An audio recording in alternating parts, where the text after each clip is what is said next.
पुरानो सरकारले हनुमान मात्र देख्यो, अब यो नयाँ सरकारले कुलमान मात्र देख्यो। सागु मधे यस्तो भइरहेछ। एउटा सरकारले हनुमान बाहेक अरू नदेख्ने, एउटा सरकारले कुलमान बाहेक अरू नदेख्ने। अब मैले यसको मतलब कुलमानले हनुमानसँग दाइया होइन, हनुमानले त अब हाम्रो कर्णाली स्वास्थ्य विज्ञान प्रतिष्ठान दुजा पारिहाल्यो सागु मधे है।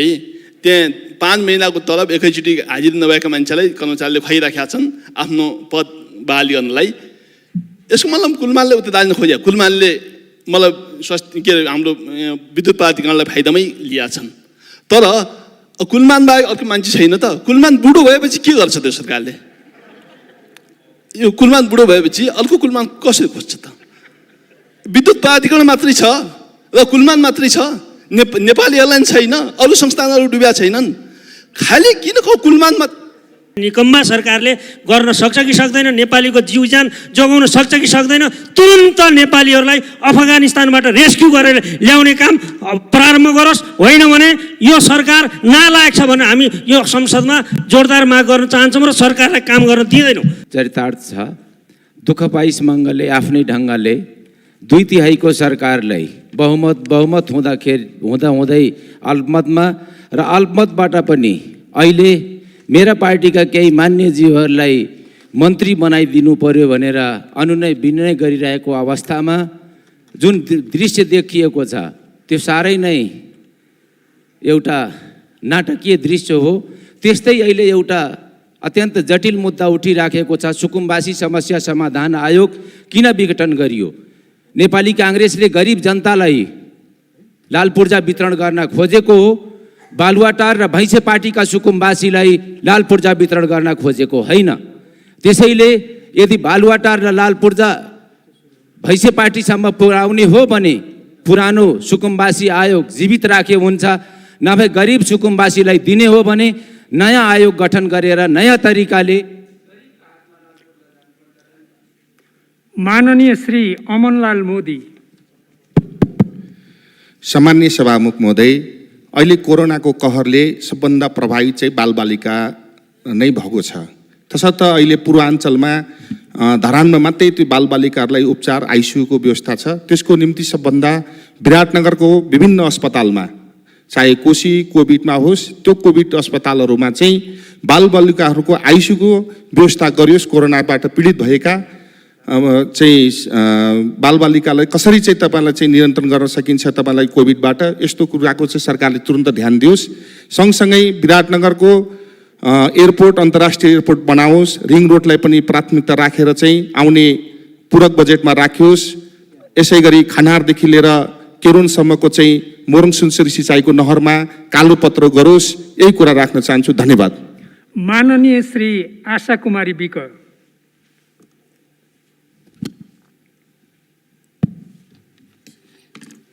सम्माननीय सभामुख महोदय, गाउँमा जनप्रतिनिधि र जनताको आर्थिक स्तरको मापन गर्न सुरु गरिएको छ। जनप्रतिनिधिको आर्थिक अवस्था अत्याधिक वृद्धि भएको छ भन्ने जनगुनासो छ। जनप्रतिनिधि र नेताको उपनाम नै टोलमा भ्रष्टाचारी भन्ने सुनिन्छ। संविधानको रक्षा गऱ्यौँ, लोकतन्त्रको पक्षधर हौँ भनी अहिले परमादेशबाट बनेको सरकारले निकै झ्याली पिटेको देखिन्छ। त्यसैले सभामुख महोदय, सम्माननीय प्रधानमन्त्रीले सरकारको सुरुवाती त सही बाटो गर्नु भएन, तर पनि हनीमुनको पिरियड स्थानीय जनप्रतिनिधि, प्रदेश जनप्रतिनिधि र सङ्घका जनप्रतिनिधिको सम्पत्ति छानबिन गरोस् भन्दै सभामुख मार्फत देउबा सरकारलाई जनप्रतिनिधिको सम्पत्ति छानबिन गरोस् भन्दै जोरदार माग गर्दछु। हस्त धन्यवाद। माननीय श्री इन्दु कुमारी शर्मा।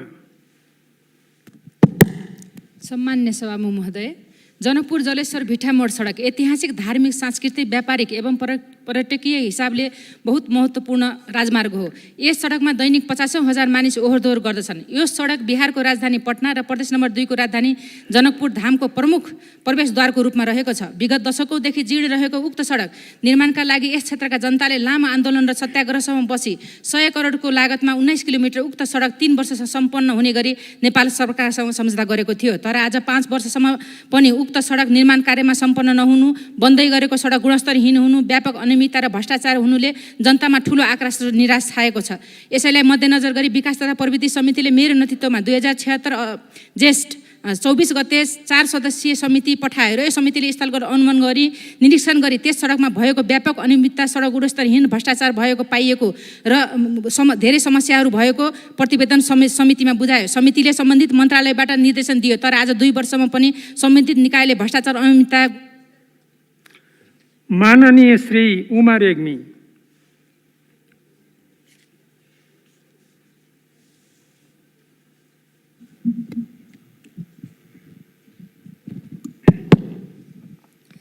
सम्मानीय सभामुखज्यू, यो असारे बजेटले मुलुकको धनराशि अत्यन्त लथालिङ्ग भएको छ, दुरुपयोग भएको छ र पानी परेको बेलामा बाटो बनाउनाले त्यो बाटो फेरि 1 महिना पनि नबित्दै भत्केर जाने अवस्था भएको छ।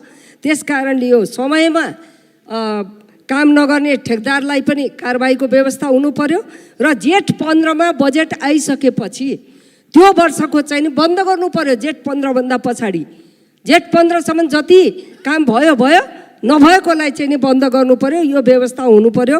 म अनुरोध गर्न चाहन्छु सभामुखज्यूलाई। र अर्को, कोरोना बढेर गएको छ, त्यसको टेस्ट पनि बढाएर लिएर जानु पर्यो र म सरकारलाई धन्यवाद दिन चाहन्छु कि ज्येष्ठ नागरिकहरूले 5 महिनादेखि एउटा खोप लगाएको, 5 महिनादेखि खोप लगाउन पाएका थिएनन्। अहिले आएर यो सरकारले चाहिँ ज्येष्ठ नागरिकहरूलाई खोप दिने व्यवस्था। मान्य श्री कल्याणी कुमारी खड्का।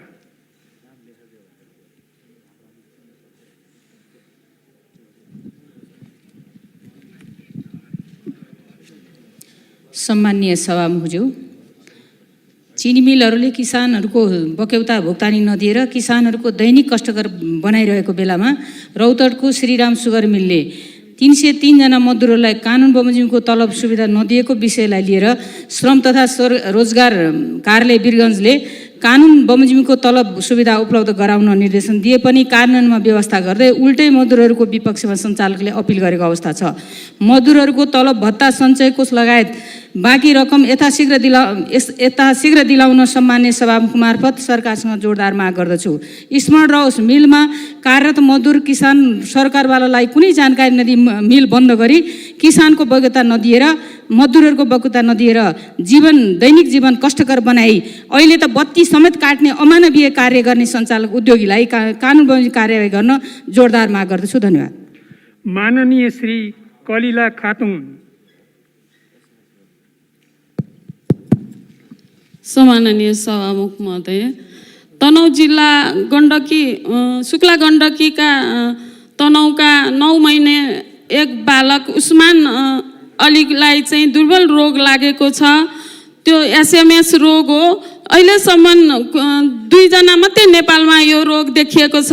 एउटा सिमानी श्रेष्ठ, उहाँ चाहिँ अहिले दुबईमा इलाज गरिराख्नु भएको छ र अहिले यो बच्चालाई पनि यस्तो रोग लागेको छ र यसको लागत चाहिँ 26 करोड रहेछ र म यहाँसँग यो बच्चाको रक्षाको लागि सम्माननीय सभामुख मार्फत नेपाल सरकारलाई अनुरोध गर्न चाहन्छु। हस्त, धन्यवाद। माननीय श्री कुमारी मेचे।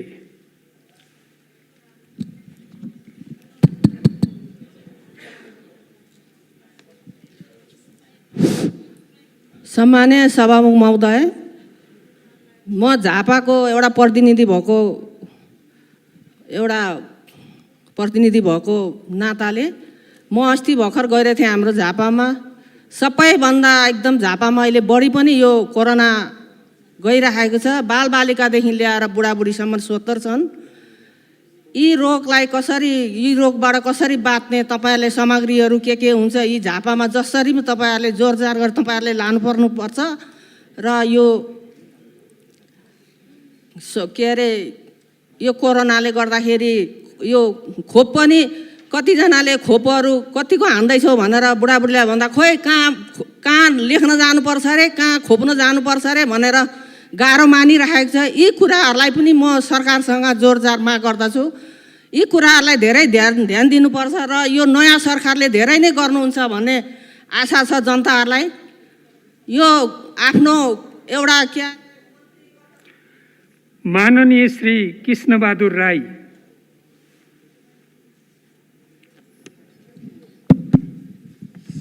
सम्माननीय सभामुख महोदय, काठमाडौँ क्षेत्र नम्बर 3 को एउटा महत्त्वपूर्ण सडक जोरपाटी सुन्दरजल खण्डको सडक 73 सालदेखि टेन्डर आह्वान भएर अहिलेसम्म त्यो बन्न सकेको छैन। त्यति मात्र होइन, टेन्डरमा जुन मापदण्ड अपनाउनु पर्ने हो त्योसम्म अपनाइएको देखिँदैन। अहिले बर्खामा त्यो एकदमै बेहाल छ। त्यसै गरी चुच्चेपाटीबाट आरुबारी सडक खण्ड पनि टेन्डर आह्वान भएर त्यो काम पनि लथालिङ्ग अवस्थामै छ। त्यसै गरी गुहेश्वरी गोकर्णेश्वर खण्डको बागमती करिडोरको सडक पनि त्यस्तै लथालिङ्ग अवस्थामा छ। निर्माण व्यवसायी र सम्बन्धित सडकको समन्वय नहुँदाखेरि त्यहाँ जनताले जुन दुःख पाइरहेको छ त्यसको चाहिँ हामीले समाधान गर्ने कुनै उपाय नदेखिएको हुनाले यसलाई अविलम्ब सम्बन्धित म निकायहरूको ध्यानाकर्षण गराउन चाहन्छु। धन्यवाद। माननीय श्री कृष्ण भक्त पोखरेल।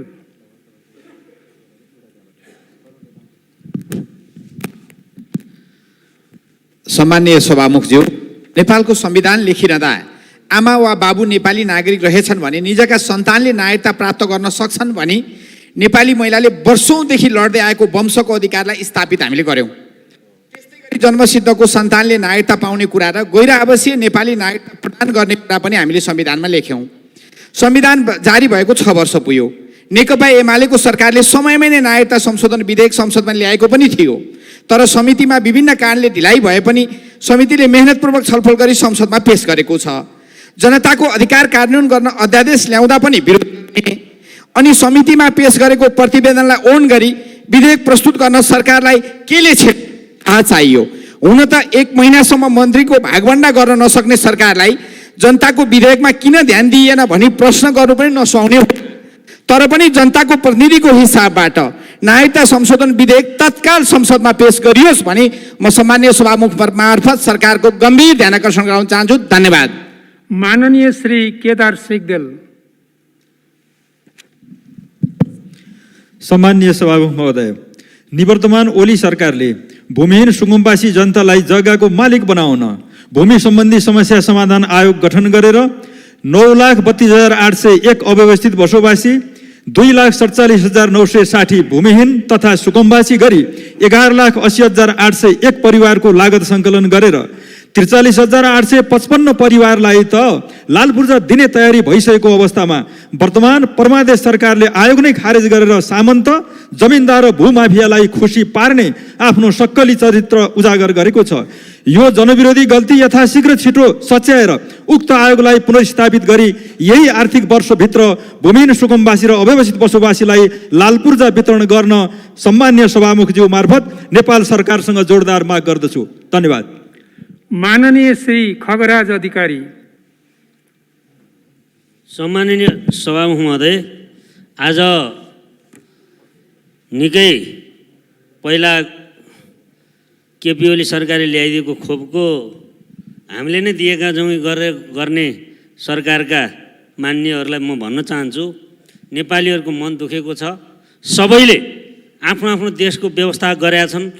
अफगानिस्तानमा नेपालीहरू आर्तनाद गरिरहेका छन्। ती नेपालीहरूलाई ल्याउने काम यो सरकारले गर्छ कि गर्दैन? निकम्मा सरकारले गर्न सक्छ कि सक्दैन? नेपालीको जीव ज्यान जोगाउन सक्छ कि सक्दैन? तुरुन्त नेपालीहरूलाई अफगानिस्तानबाट रेस्क्यु गरेर ल्याउने काम प्रारम्भ गरोस्। होइन भने यो सरकार नालायक छ भने हामी यो संसदमा जोरदार माग गर्न चाहन्छौँ र सरकारलाई काम गर्न दिँदैनौँ। नेपाली नफर्काइन्जेलसम्म सरकारले संसदमा काम गर्न सक्ने छैन।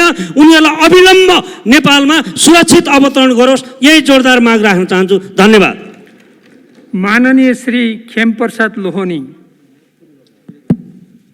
सम्माननीय सभामुखज्यू,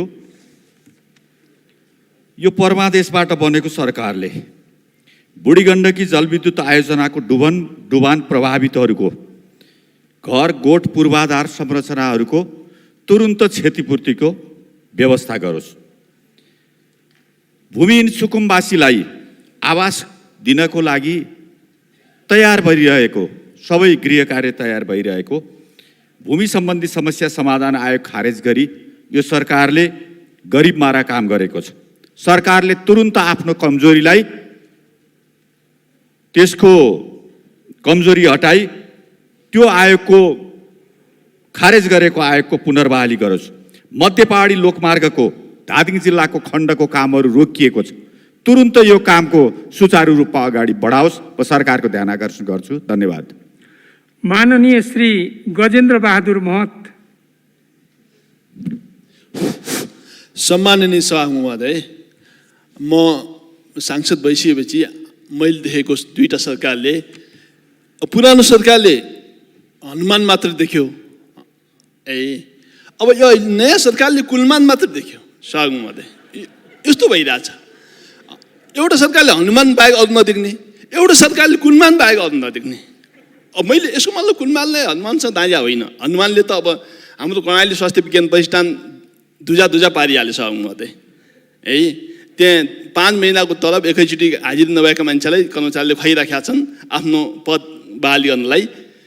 यसको मतलब कुलमानले उता दाँज्न खोज्यो। कुलमानले मतलब स्वास्थ्य के अरे हाम्रो विद्युत प्राधिकरणलाई फाइदामै लिएका छन्। तर कुलमान बाहेक अर्को मान्छे छैन त। कुलमान बुढो भएपछि के गर्छ त्यो सरकारले? यो कुलमान बुढो भएपछि अर्को कुलमान कसरी खोज्छ त? विद्युत प्राधिकरण मात्रै छ र कुलमान मात्रै छ। नेपाली एयरलाइन छैन, अरू संस्थानहरू डुब्या छैनन्। खालि किन कुलमानमा? माननीय श्री गणेश कुमार पहाडी।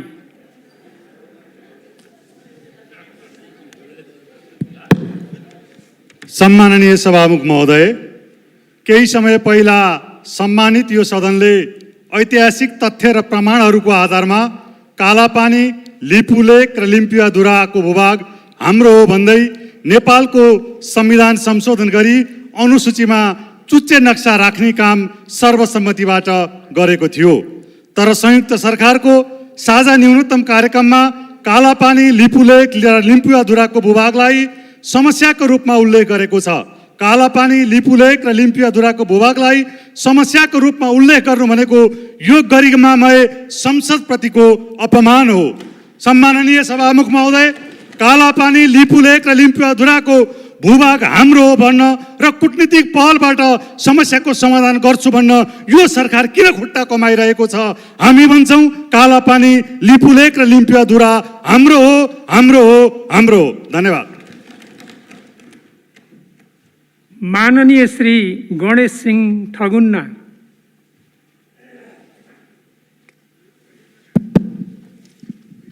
सम्माननीय सभामुख महोदय, दार्चुला जिल्लाको माल तुइन घटनामा गठित छानबिन समितिको प्रतिवेदन छिटो सार्वजनिक गरियोस्। प्रतिवेदन सार्वजनिक गर्न भइरहेको ढिलाइले सरकार यो घटनाप्रति संवेदनशील नभएको आभास भइरहेको छ। मृतक जयसिंह धामीको परिवारलाई उचित राहत उपलब्ध गराउन म सम्माननीय सभामुख महोदय मार्फत सरकारको ध्यान आकर्षण गर्न चाहन्छु। सम्माननीय सभामुख महोदय, सीमा क्षेत्रका बासिन्दाहरूले भोगिरहेको यो पीडालाई दीर्घकालीन समाधानको लागि महाकाली कोरिडोर दार्चुला तिङ्कर सडकलाई यथाशक्य चाँडो कालोपत्र गरी यातायात सञ्चालन गर्न यथोचित बजेट विनियोजन गर्नुपर्दछ। यस वर्षको बजेटमा छुट्याएको 1 अर्ब 3 करोड बजेट नपुग्ने भएकोले थप बजेट विनियोजन गरियोस्। यो सडक कालोपत्री गर्न बहुवर्षीय ठेका स्वीकृतिको फाइल भौतिक योजना मन्त्रालय मार्फत राष्ट्रिय योजना आयोगमा पुगेको छ। अविलम्ब ठेका प्रक्रिया सुरु गरियोस्। साथै यो सडकलाई राष्ट्रिय गौरवको योजनामा समावेशको लागि पुनः माग गर्न चाहन्छु। धन्यवाद। माननीय श्री गोपाल बहादुर बम।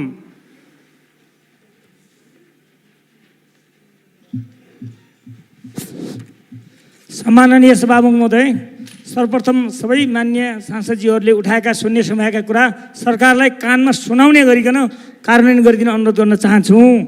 र दोस्रो कुरा, मुगु जिल्लामा कारागार भवन बनेको छ। मुगु जिल्लामा कारागार छ भन्ने कुरा नेपाल सरकारको तथ्याङ्कमा छ।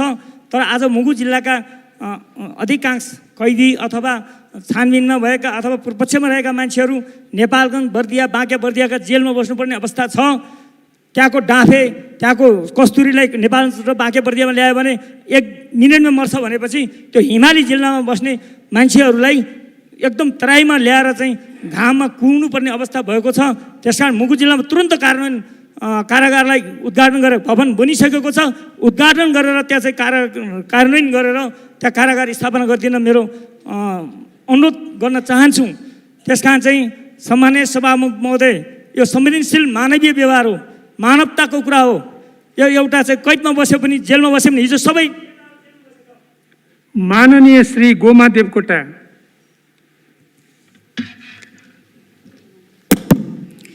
सम्माननीय सभामुख महोदय, सर्वोच्च अदालतले परमादेश निर्माण भएको सरकारले प्रतिनिधि सभाको विश्वासको मत लिएपछि हाम्रो पार्टीका एमालेका अध्यक्ष केपी शर्मा ओली नेतृत्वको सरकारले सुरु गरेका जनपक्षीय कामहरूलाई उल्टाउने काम गरेको छ। सभामुख महोदय, जस्तै सुकुम्बासी आयोग आज विघटन गर्ने कामहरू गरेको छ, खारेज गर्ने